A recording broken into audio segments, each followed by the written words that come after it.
Naquela tarde abafada em São Paulo, Eduardo Santos decidiu regressar mais cedo do trabalho, sem imaginar que seria surpreendido por algo que mudaria sua percepção para sempre. Ao atravessar o corredor de mármore de sua mansão em Moema, o empresário de 45 anos, dono de um império de tecnologia avaliado em milhões, parou de repente. Seus olhos fixaram-se na cena improvável que se desenhava diante dele. Maria da Conceição, a funcionária que por 3 anos mantinha a casa impecável, dançava suavemente com Gabriel, seu filho de apenas 8 anos. O menino, diagnosticado com autismo severo, sorria como não fazia há meses. A música preenchia o espaço com uma leveza que transformava o ambiente frio em um lugar vivo. Como poderia um garoto que raramente reagia a estímulos demonstrar tamanha alegria agora?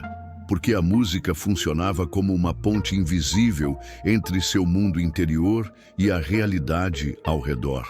E por que esse detalhe nunca fora percebido antes? Porque em uma casa onde luxo se confundia com solidão, ninguém havia se permitido enxergar o poder dos pequenos gestos. A resposta era clara. A conexão que terapeutas renomados e tratamentos caros não haviam alcançado surgira de onde menos se esperava, de uma mulher simples, movida por sensibilidade genuína. Eduardo, acostumado a medir cada passo em cifras e contratos, sentiu-se deslocado. Seus dias giravam em torno de reuniões com prefeitos, encontros com investidores japoneses e lançamentos de projetos que movimentavam milhões. Sua Mercedes de $500 mil e os 5.000 metros quadrados de sua mansão simbolizavam conquistas materiais, mas em nada preparavam-no para a cena diante de si. Maria, com seus cabelos presos em um coque simples e o uniforme impecável, não parecia apenas uma funcionária. Havia nela uma habilidade escondida, um dom que revelava uma face inédita de Gabriel. Paralisado atrás da coluna, o empresário percebeu algo desconfortável. Todo o prestígio que havia acumulado parecia insignificante diante do sorriso do filho. Maria havia tocado um espaço emocional que ele próprio, mesmo como pai, não conseguira acessar. Ali, na sala decorada como vitrine de poder, nasceu a certeza de que talvez estivesse cego para o que realmente importava. O relógio marcava 7:30 da manhã quando Eduardo saiu de casa naquele mesmo dia, acreditando que teria uma rotina comum.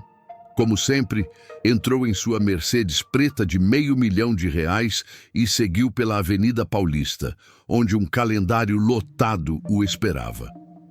Às 9, reunião com investidores japoneses. Às 11, apresentação de um novo projeto de expansão.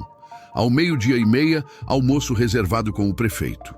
Para Eduardo, dias assim eram o símbolo de sucesso. Acordar cedo, correr atrás de números, transformar oportunidades em contratos milionários. O que não sabia é que tudo isso desmoronaria em poucas horas. Às 2 da tarde, um telefonema da secretária mudou o rumo. Uma intoxicação alimentar atingira metade da diretoria e todos os compromissos seriam cancelados.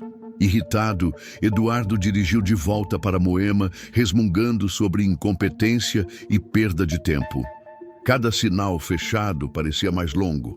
Cada rua congestionada reforçava sua impaciência. Para ele, voltar antes do previsto era quase uma ofensa ao próprio ego de empresário que vivia para os negócios. Mal podia imaginar que aquele contratempo estava prestes a se tornar o episódio mais marcante de sua vida. Enquanto acelerava pela cidade, pensava em como construir um império a partir de uma pequena empresa herdada do pai. Com esforço, dedicação e um olhar afiado para a tecnologia, transformara uma herança modesta em uma corporação gigantesca. Era admirado no setor, respeitado por sócios e temido por concorrentes. Entretanto, toda essa força profissional não tinha o poder de preencher o vazio em casa. Desde a morte de Carmen, sua esposa, em um acidente de carro 2 anos antes, Eduardo evitava olhar para o próprio filho. O garoto se tornara uma lembrança viva da perda, algo difícil de encarar. Foi nesse estado de cansaço emocional e arrogância corporativa que estacionou na garagem por volta das 3h15 da tarde. Ao abrir a porta lateral, esperava silêncio ou o som de máquinas domésticas, mas encontrou algo totalmente fora do previsto. Uma melodia suave escapava da sala principal, diferente das músicas eletrônicas que costumavam animar suas festas. A irritação foi imediata. Como alguém ousava usar seu sistema de som importado sem permissão? A passos firmes, entrou decidido a repreender. No entanto, bastou alcançar o corredor para que seu coração acelerasse. O que veria naquele instante o deixaria paralisado, incapaz de agir como patrão ou empresário. Maria da Conceição chegava pontualmente às 7 da manhã, sempre discreta, uniforme limpo e um sorriso tímido que mal era notado. Aos 42 anos, sustentava a filha adolescente com um salário de R$ 2.500, valor que Eduardo gastava em uma única noite de jantar nos restaurantes mais sofisticados da cidade. Durante 3 anos, a rotina dela parecia invisível dentro da mansão. Limpar, organizar, manter cada detalhe impecável, sem jamais ultrapassar a barreira que separava patrões de empregados. Para Eduardo, ela era apenas parte do cenário, mais um serviço a ser contratado. Mas naquele instante, escondido atrás da coluna, percebeu que havia muito mais em Maria do que sua visão limitada permitira enxergar. O que chamava sua atenção não era apenas a dança graciosa, mas o impacto direto sobre Gabriel. O menino, diagnosticado com autismo severo aos 3 anos, raramente sorria ou interagia. A maior parte do tempo ficava isolado em seu quarto, cercado por brinquedos caros que pouco significavam para ele. Babás especializadas, terapeutas renomados e equipamentos modernos não haviam sido capazes de criar qualquer conexão real. Mas Maria, com passos simples e uma canção improvisada, havia conquistado aquilo que todo o dinheiro do mundo não conseguira: despertar vida e alegria nos olhos do garoto. Eduardo observava em silêncio, dividido entre surpresa e desconforto. Como podia uma funcionária doméstica, sem qualquer título acadêmico visível, alcançar o que profissionais de renome haviam falhado em conquistar? Por quase 15 minutos, permaneceu imóvel, vendo seu filho interagir de forma espontânea, acompanhando o ritmo, sorrindo, até mesmo emitindo sons que lembravam palavras. Era como se Maria falasse a mesma língua secreta que Gabriel, uma linguagem de gestos, música e paciência. O empresário, acostumado a medir tudo em gráficos e resultados, não tinha qualquer explicação lógica para o que presenciava. Quando a melodia cessou, Maria sentou-se ao lado do menino e começou a conversar baixinho. Para surpresa total de Eduardo, Gabriel respondeu, não com frases estruturadas, mas com sons claros e expressivos que ela entendia perfeitamente. Naquele momento, Eduardo percebeu que estava diante de uma verdade desconcertante. Sua funcionária conhecia o filho melhor do que ele próprio. Eduardo respirava fundo, tentando assimilar o que via. Durante anos, investira em clínicas especializadas, terapias alternativas, acompanhamento de médicos famosos. Cada consulta custava mais do que o salário mensal de Maria, mas os resultados sempre foram discretos, quase imperceptíveis. Agora, em sua própria sala de estar, Gabriel reagia como nunca antes. O contraste doía. Não era apenas uma questão de ciência ou tratamento. Havia algo mais profundo acontecendo ali, algo que não se comprava com cifras. Enquanto refletia, Maria levantou-se e caminhou até o piano de cauda que decorava um canto da sala. O instrumento, adquirido por R$ 200 mil apenas como peça de ostentação, parecia até então inútil. Nenhum morador sabia tocá-lo. No entanto, quando seus dedos tocaram as teclas, uma surpresa arrebatadora tomou conta do ambiente. Maria executava uma peça de Chopin com tamanha precisão e emoção que Eduardo, conhecedor apenas superficial da música clássica, reconheceu de imediato. Noturno em Mi bemol maior, opus 9, número 2. A mesma obra que sua esposa Carmen costumava ouvir antes do acidente fatal. A sala, antes silenciosa, se encheu de harmonia. Gabriel, atraído pelo som, aproximou-se devagar e colocou as mãos sobre as teclas graves. O menino, que normalmente evitava qualquer contato, agora criava uma melodia complementar que se encaixava de maneira surpreendente à música de Maria. Era como se mãe e filho estivessem unidos em uma conversa única, feita apenas de notas e sentimentos. Eduardo, imóvel, sentiu os olhos marejarem. Não sabia se chorava pela beleza do momento ou pela constatação dolorosa de ter se distanciado tanto de seu filho. A canção terminou, mas o efeito permaneceu. Gabriel estava sereno, mais presente do que jamais estivera diante do pai. Maria então se virou para o menino e começou a cantarolar uma melodia suave, criando uma ponte afetiva impossível de ignorar.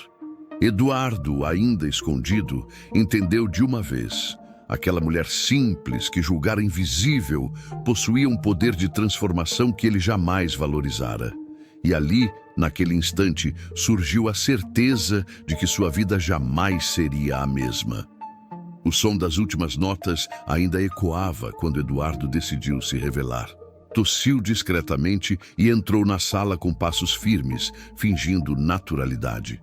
Maria se levantou do piano imediatamente, o rosto corado de constrangimento, enquanto Gabriel, assustado, voltou a se encolher como de costume. O encanto parecia quebrado, como se a magia tivesse se dissipado diante da presença do pai. Eduardo, porém, não conseguiu ignorar o que havia presenciado. Havia visto o impossível acontecer diante dos seus olhos. "De onde você aprendeu a tocar assim?" perguntou com voz controlada, tentando esconder o impacto. Maria baixou os olhos e respondeu com cautela. "É uma longa história, Sr. Eduardo. Não gostaria de incomodá-lo com detalhes da minha vida." Mas o empresário não estava disposto a deixar a questão escapar. Pela primeira vez em anos, algo fora dos negócios despertava nele um interesse genuíno. "Eu tenho tempo", insistiu. Maria olhou para Gabriel, que brincava novamente em silêncio, e respirou fundo antes de responder. Com delicadeza disse: "Faço o meu trabalho com dedicação e sempre tratei seu filho com o carinho que ele merece. Mas se isso não basta, não sei o que o Senhor realmente deseja de mim." Suas palavras carregavam dignidade e não submissão. Eduardo sentiu-se desconcertado. Estava acostumado a ver empregados abaixarem a cabeça, mas em Maria havia algo diferente. Firmeza, convicção, uma postura que revelava muito além do uniforme. "Não é sobre ser suficiente", respondeu, sem conseguir esconder a emoção.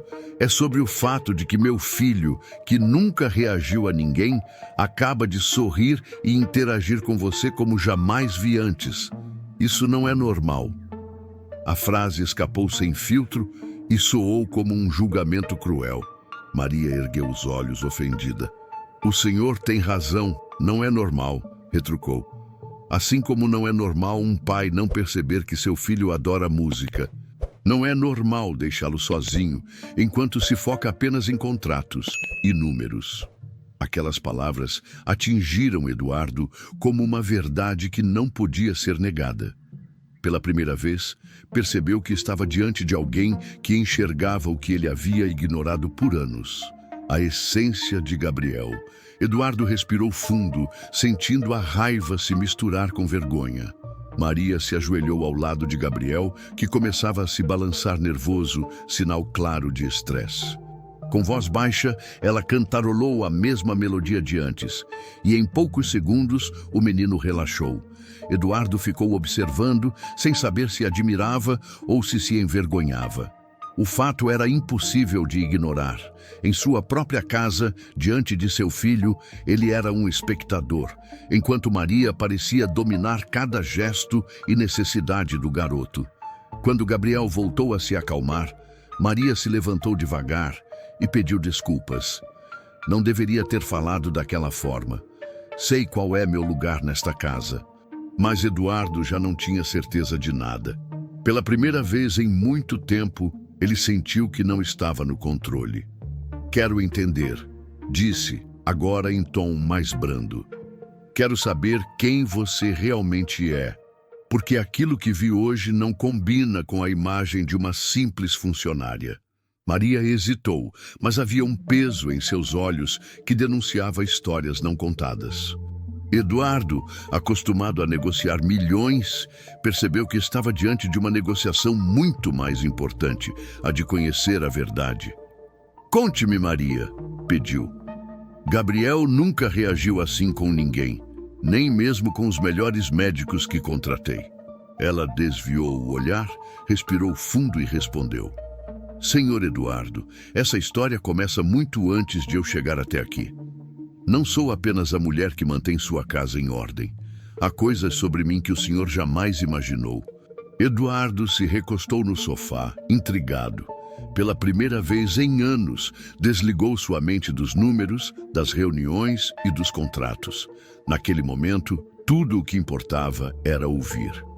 Maria ajeitou o coque, respirou fundo e lançou um olhar terno para Gabriel, que agora se entretinha com as próprias mãos. Então começou.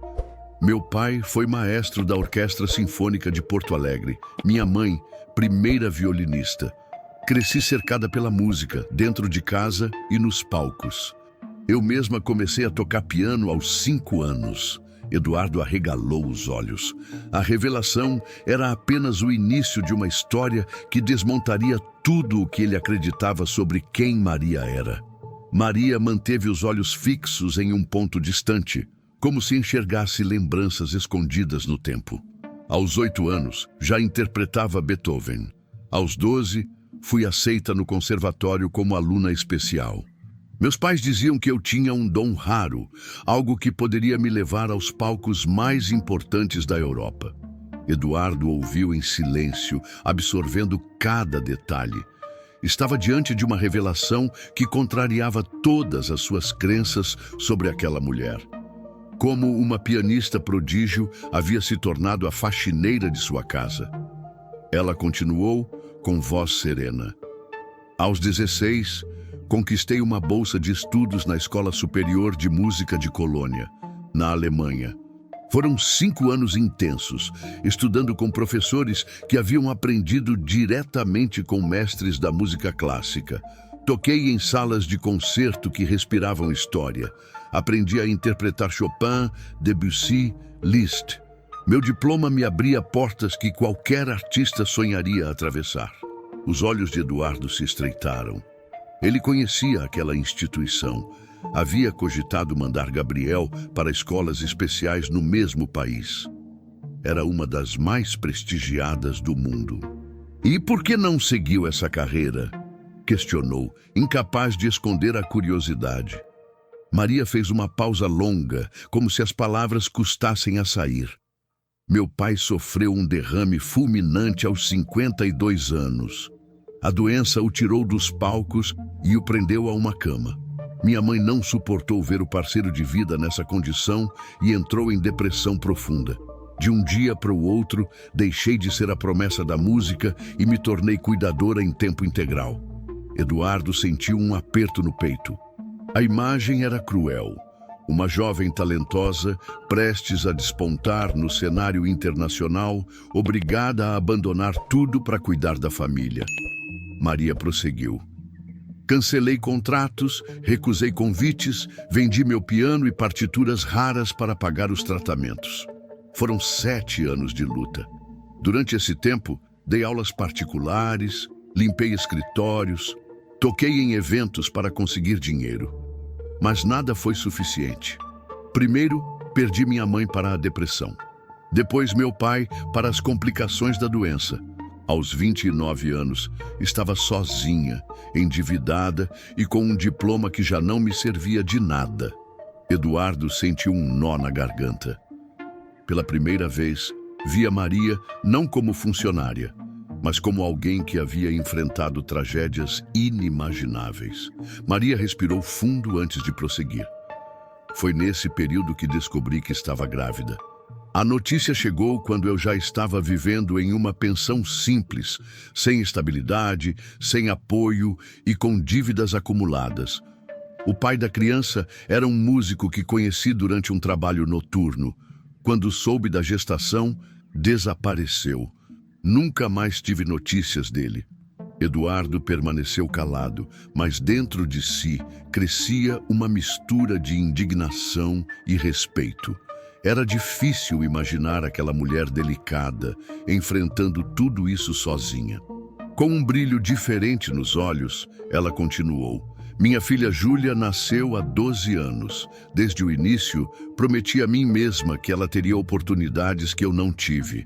Trabalhei até os últimos dias da gravidez, limpando casas pela manhã, dando aulas de piano à tarde e tocando em festas à noite. Cada centavo era guardado para garantir que minha filha viesse ao mundo com dignidade. Eduardo ouviu atentamente. Cada palavra revelava uma força que ele jamais havia enxergado em Maria. Quando Júlia completou 4 anos, prosseguiu, recebeu o diagnóstico de autismo leve. No começo, o choque foi imenso, mas logo percebi que não podia me permitir fragilidade. Estudei tudo o que pude, pesquisei métodos de estímulo, técnicas de desenvolvimento e estratégias de comunicação. Não por formação acadêmica, mas por amor e necessidade. Transformei minha dor em conhecimento e, pouco a pouco, Júlia foi mostrando avanços extraordinários. Eduardo sentiu um arrepio. A peça do quebra-cabeça começava a se encaixar. Maria compreendia Gabriel porque já havia trilhado esse caminho com a própria filha. Ela não era apenas uma pianista talentosa ou uma funcionária dedicada. Era uma mãe que transformara cada dificuldade em aprendizado. Com o tempo, explicou, percebi que música era a chave. Júlia respondia melhor a sons, ritmos e melodias do que a qualquer palavra. Foi aí que adaptei tudo que sabia de piano para criar pontes com ela. E funcionou. Por isso, quando comecei a trabalhar aqui e vi Gabriel, entendi imediatamente que a música poderia ajudá-lo também. Eduardo passou a mão no rosto, tentando conter a emoção. Pela primeira vez, enxergava Maria não como empregada, mas como especialista em algo que ele próprio nunca havia compreendido. Maria ajeitou o uniforme e prosseguiu, sua voz mais firme agora. Durante esses anos trabalhando aqui, percebi que Gabriel reagia de forma muito parecida com Júlia. No início, apenas observei. Ele se aproximava quando eu tocava o piano, sentava-se no chão e permanecia em silêncio, mas atento. Bastou uma semana para que se tornasse rotina. Enquanto eu limpava, deixava algumas notas ecoarem e quando me virava, lá estava ele, ouvindo com aquele olhar concentrado. Eduardo se remexeu no sofá, lembrando de quantas vezes havia passado apressado pela sala, sem notar nada disso. Maria continuou. Com o tempo, fui introduzindo pequenas variações. Dançava com ele nos braços, cantarolava melodias simples, fazia movimentos suaves para que ele acompanhasse. Gabriel respondia de um jeito que nenhuma babá, nenhuma terapeuta havia conseguido. Começou a sorrir mais, a emitir sons diferentes, a procurar contato. A lembrança da cena da tarde fez Eduardo estremecer. Era verdade, o filho havia rido, havia demonstrado alegria genuína.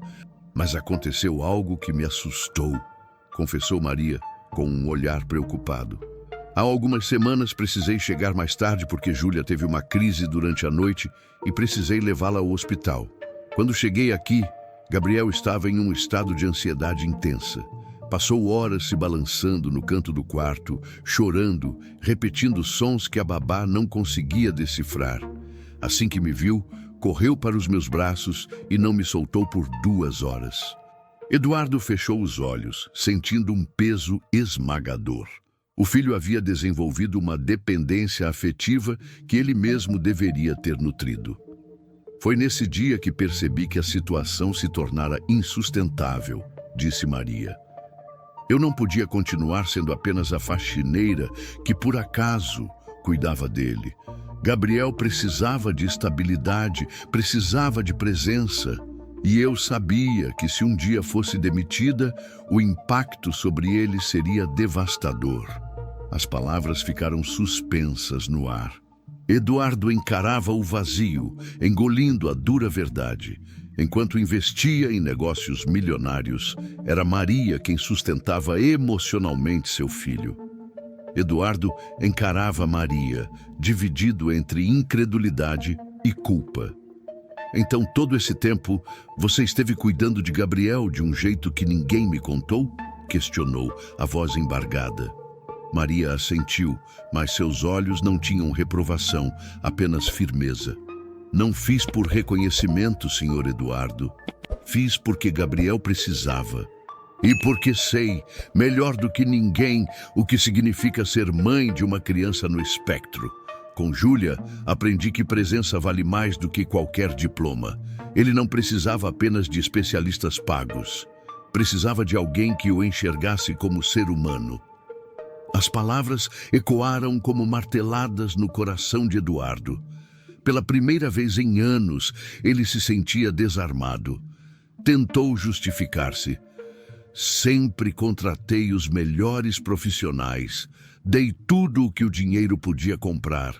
Maria, com voz calma, respondeu. O problema é que Gabriel não precisava apenas do melhor que o dinheiro compra. Precisava do melhor que só um pai pode dar. Amor e constância. Eduardo permaneceu em silêncio. Nunca ninguém havia tido coragem de falar com ele daquela forma. Seus sócios o respeitavam, seus funcionários o temiam. Até investidores estrangeiros curvavam-se diante de seu prestígio. Mas ali, diante de sua funcionária, era apenas um homem que havia falhado no papel mais importante de sua vida. Maria prosseguiu, como quem carregava um peso guardado há muito. A doutora Fernanda me chamou para conversar há 2 anos, quando o senhor viajava a negócios. Disse que Gabriel não avançava porque faltava um vínculo afetivo paterno. Perguntou se eu poderia usar as técnicas que aplicava em Júlia para tentar ajudar. Prometi discrição porque ela temia sua reação. E desde então, venho fazendo o que posso, todos os dias, silenciosamente. Eduardo sentiu o rosto esquentar. A médica em quem mais confiava havia escondido a verdade. Mas, no fundo, sabia que ela tinha razão. Jamais teria aceitado que uma funcionária simples tivesse mais êxito do que os especialistas que pagava fortunas. Naquele instante, algo mudou dentro dele. A arrogância deu lugar à vulnerabilidade. Pela primeira vez, Eduardo não quis discutir, não quis impor poder. Apenas respirou fundo e admitiu: "Você entende meu filho melhor do que eu." O silêncio que tomou a sala foi quebrado pela própria voz de Eduardo, mais suave do que Maria jamais ouvira. "Se é verdade que você entende Gabriel melhor do que eu, então preciso de ajuda. Preciso aprender com você." Maria ergueu os olhos, surpresa. O homem conhecido pela rigidez nas negociações agora parecia vulnerável, quase suplicante. "Senhor Eduardo, não sou terapeuta certificada. O que fiz até hoje foi apenas instintivo, baseado no que aprendi com minha filha. Não sei se isso é suficiente para o senhor."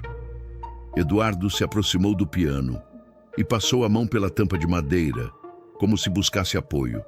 "Certificados não me impressionam mais. Resultados sim, e o que vi hoje é inegável. Por isso quero oficializar.